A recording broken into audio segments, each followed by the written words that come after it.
Hey guys, what is going on? So I wanted to talk about some of the biggest mistakes that I've made thus far in my lifting career, and more specifically over the past few years as it pertains to arm training, because this is something that I've really focused on, especially in the last year or so, really trying to build up my arms.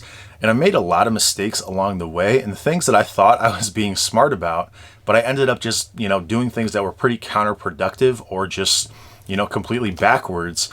And coming from somebody who's been training for over a decade, if I'm making these kind of mistakes, I would imagine that, things that we see on social media, and all this different research talking about this is the best way to train this muscle group, it can really get confusing. And I think I wanted to just share some of these things that I've learned and things that have worked for me, things that haven't worked for me. And hopefully you can get some, overall beneficial advice from this video to increase the size of your arms in ways that maybe you otherwise weren't doing before. So the first mistake, and this is kind of two sides to the same coin. So one is the very obvious one that I would imagine most people watching this video are going to know, but then there's a flip side to that. And so the obvious one is that your triceps are the majority of your arms. And so for people who are kind of new to the gym, maybe they don't know that, or maybe they just, hear the word bicep and they just really focus on that. But the majority of your arm is going to be in the tricep. And so if you want to get bigger arms, that's going to be the way to do it. Now, again, I think most of you guys watching this video know that and have known that for years. But there's a flip side to that. And this is the mistake that I made, was pretty much having this be an excuse to not really care about your biceps. Oh, my biceps aren't really, a big part of my arm. Therefore, I'm not really going to focus on them as much. And so for me, early on, this meant not even training my biceps at all. Or if I did train biceps, it was just kind of fluff at the end of the, workout. Or even in more recent, years, months, whatever, this has meant just doing biceps, still going hard on biceps, but doing it at the end of the workout or doing it after my triceps or something like that. And you can't neglect your biceps either. And so I think for those of us who maybe didn't have, aspirations to have big arms early on, and we kind of transition into that, we probably fell into the trap of just, putting all our effort into growing our triceps, which is, great. You should emphasize the things that you want to grow, but the biceps are still an important part of the equation. And if you don't give them the respect that they deserve in terms of actually going hard on them or, potentially putting them first in a workout, they're probably not going to grow nearly as well if you don't emphasize them. So that's just kind of the easiest one to get out of the way, not emphasizing both the biceps and the triceps and just kind of picking one or the other. The second one, and this I think is something that a lot of people have kind of shifted away from in recent years, but it's the very compound lifting focused narrative of, just improve your bench press, improve your compound lift, improve your close grip bench press, and you will grow your triceps. And that's true to some extent. Obviously, your triceps are a contributing muscle group when it comes to the bench press or the overhead press or whatever it is. But there are other muscle groups involved, and you're probably not stressing that muscle to the greatest degree that you can. If you were to do, an isolation lift, it would probably be a little bit better when it comes to specifically isolating and growing that muscle group in particular. And so for me, I've grown my arms, a couple inches. I took them from about 16 and a half inches, 3 or 4 years ago to they're about 18 and a half right now. They have been as high as 19, but I was fatter back then. But those 2 inches were gained putting very little strength on my compound lifts. Now, I've built some strength, but the last 3 years, I haven't really put all that much on my bench press or my close grip bench. But those 2 inches on my arms have largely come from emphasizing, accessory work and going hard on those and not just relying completely on compound lifts, close grip bench press, which I've always done my bench press pretty close grip anyway. And I always did a variation where I did close grip. So that's kind of something I've done for years and years. And sure, you can build decent arms doing that, but you're not going to maximize how much tricep activation and tricep growth that you can get as if you were to really do specific accessories focusing on your triceps. Or, going back to my first point, your biceps as well. People don't even think about that, but, is our chin ups enough to grow your biceps? I would say no, you have to, incorporate some curls into that. So just realizing that there are other exercises you can do that aren't just compound lifts are going to help grow your body. And if you really want to focus on one muscle group, I think you should be isolating it. And I think, another part of this equation is actually putting those isolation lifts earlier on in the workout, maybe before your compound lifts. Maybe you have time periods, and this is when I really saw the most growth, is when I would pull away from the compound lifts and only do bodybuilding work.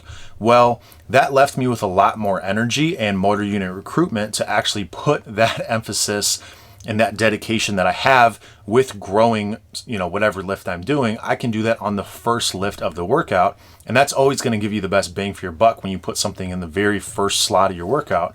Well, if you're doing that with a tricep accessory or a bicep accessory, you're going to get the maximum motor unit recruitment when you do it at the very beginning, as opposed to most people do all their compounds first and then they do the isolations at the end. So I would say experiment with, trying your accessory lifts first, your isolation lifts, and then do your compound lifts maybe later, maybe do a lower RPE if you wanted to, still accumulate some strength, or just have time periods where you take a few months off of the compound lifts and just focus on building up those accessories. And that's really where I started to notice the best arm growth, is when I just stopped doing those compound lifts altogether. Because as opposed to focusing my workout on, how strong I was on bench press or overhead press, I could then put that effort and intensity into that first isolation lift. So that's another one. Now, in terms of the actual lifts that are going to give you the best bang for your buck, the ones that are actually going to grow the muscle groups the most, this is all just going to come down to personal preference, exercises that you feel like you can progress the most easily on, exercises that you feel safe. And I would say, regardless of your personal preference, exercises that are stable are going to be much more beneficial than unstable ones. And so this is not always going to be the case. You may find an exercise that's not really that stable, but you feel you get a really good connection. You feel you can really progress on that. And I would say just go with the exercise that you like in general. But in terms of specific exercises that I think are more beneficial than others, I'm going to name a few just and talk about my reasoning behind that. So one of the ones that I think is very common, but I would imagine that, people maybe aren't emphasizing to the greatest degree, is just simple rope pushdowns. This is going to activate the long head of the tricep really well. And a lot of people throw this in at the end of the workout, or they don't emphasize it enough. And so I would say, as opposed to, thinking, oh, I already do rope pushdowns and therefore I don't really need to, worry about this. Treat the rope push down as if it's like a compound lift and you really want to see progressive overload on that. So obviously still keep your form correct and make sure that you're actually getting quality reps in, but don't treat it just like something where I do for a pump or for mind muscle connection. Really actually try to implement progressive overload on these exercises that I'm suggesting. And again, having time periods where you prioritize these entirely or just do them at the beginning of your workout, I think that's where you're going to get the most growth. And so that's what I've been doing in more recent years. And I think that's where I've had the best results in terms of building those arms up. So a simple rope push down is going to be really good. Another one is some type of tricep kickback. And so I really like when you use a cable to do this. A dumbbell is going to be okay, but I like the tricep kickback because you're actually biasing that long head of the tricep even more. However, I think the lack of stability with these can be problematic depending on how you want to set it up. So I really just like to lean against the cable machine and do single arm kickback. So this is going to take a little bit longer than the regular rope push down. And again, if you want to add stability to the rope push down, you can do it like with a bench where you do an incline and you bring it up and you push down like that. But whatever feels the most comfortable for you. If you feel that, using the incline bench is not as beneficial for you in terms of feeling the muscle or enjoying that workout as much, then just stick to the ones that you really like. But in general, stability is going to be a better option. Now, another exercise that I used to think was the greatest thing ever, and this was based on research about stretch-mediated hypertrophy, was the overhead rope extension, or, any type of extension you're going to do overhead. And so I've recently come to know that when it comes to arm training, they really don't benefit all that much from stretch-mediated hypertrophy. And therefore, it's not to say that the overhead extension is not a good tricep exercise. It just biases the medial and lateral head more so than it does the long head. And so what I was doing was I was really trying to stretch that long head by having that elbow flexion. And I thought, this was going to bias the long head and really stretch and give it a lot of growth. And what I found in time periods where I was doing a lot of, rope push down things where I had my shoulder more extended, that's when I saw the most tricep growth and the most long head growth. Whereas when I did these overhead extensions, I didn't really see as much growth. And I would say that this is kind of an overrated exercise. Now, I am not fully in belief that there is no stretch mediated hypertrophy that's going to be beneficial when you do an overhead extension like this, but I wouldn't put all my eggs in one basket when I'm doing that, and I wouldn't emphasize that as like my main tricep workout. So I would still implement this exercise, during certain times in your training, but I wouldn't have it be your bread and butter like a rope push down would be, or anything where your shoulder is more extended than it is flexed. So the excessive flexion when you bring it overhead like this is going to, bias the medial and lateral head more. And hey, if those are, heads of the tricep that you want to grow more, that's great. But most people find that they're getting the, extra size in their triceps from the long head. And therefore that's something that I try to bias. Now, another one, and this is a trap that I kind of fell in with biceps as well, is focusing on the stretch mediated hypertrophy when it comes to the biceps. And so again, I'm not saying that these exercises where you're stretching are bad, and having a good range of motion on these exercises is going to be good. And I found that these exercises that I'm talking about are still beneficial.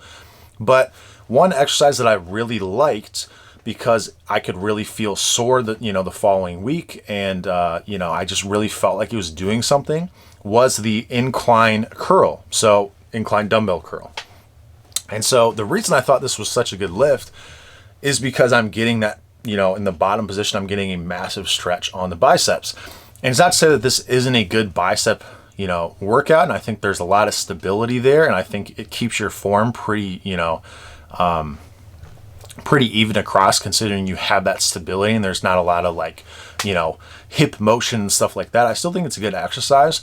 But the way that I would do it before, where I was really trying to get like a super good stretch out of these, I really think that I was kind of limiting the gains that I could have gotten. So again, I do still think that the incline dumbbell curl is a good option, and this is still a lift that I do, but I don't do it for the sake of it being a really good stretching exercise, because I've just come to believe that, based on the research, the stretch mediated hypertrophy when it comes to the arms is just not the driving, factor of growth. And you just want to improve the overall mechanical tension that you're giving to these muscle groups, and you want to put them in positions where they can really work. And so incline curls are part of the equation. It's still an exercise that I do, but I wouldn't have it be, again, it wouldn't be my bread and butter as some of these other exercises. And so another one is the preacher curl. And so the preacher curl is interesting because people try to make it a stretch focused lift when you have your arms out in front like this, but considering you're having shoulder flexion, you're actually getting better leverage at this top area where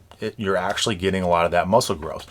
And so a lot of people don't like preacher curls because they find it dangerous, because you're really stretching that bicep and you can have a bicep tear. But then people are like, oh, well, the stretch mediated hypertrophy is where, the growth happens. And so people go all the way down on their preacher curls. And so I've found, in my experience, when I've done preacher curls, that's when I've found the best muscle growth in my biceps. And some of those time periods, I was doing more of a stretch focused preacher curl. And some of those times I wasn't really focusing on it that much at all. And what I have found is that if there's a risk of injury with the preacher curl going all the way down, and the stretch mediated hypertrophy is not really going to be the main, driving force, it may be a contributing factor for some people. And I'm not completely dismissing stretch mediated hypertrophy when it comes to arm growth. But if we just think about mechanical tension and putting your body in the best position where it has the best leverages, I think the preacher curl is probably the best bicep exercise, but not for the reason that you get a crazy stretch when you have your arms straight out. And therefore, I would just cut that range of motion a little bit short at the bottom, where you're limiting, your chance of injury at that position, as well as just, again, we can still appreciate that stretch mediated hypertrophy may be beneficial. It just might not be as beneficial for arms, or it might not be beneficial at all for arms. And so as opposed to, putting all our emphasis in having these stretch focused workouts, we can just try and do exercise that we like, where we go through a big range of motion and where we have good leverages, and just kind of try to improve those lifts over time. So for me, I would say the overhead rope extension I don't like it as much as I like something like an incline curl, even though it is kind of like stretch focused. But at least with the overhead rope extension, you are biasing, those other heads of the tricep. And I do feel like there is some benefit to be gained from that stretch medial hypertrophy. And so again, those exercises are not terrible, but I would focus on, for triceps, I really like the rope push down.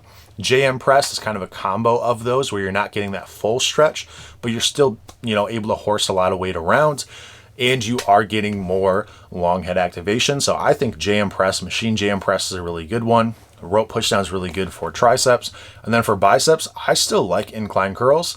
I like standard barbell curls as a way to improve bicep size as well. Easy bar curls, whatever bar you want to use.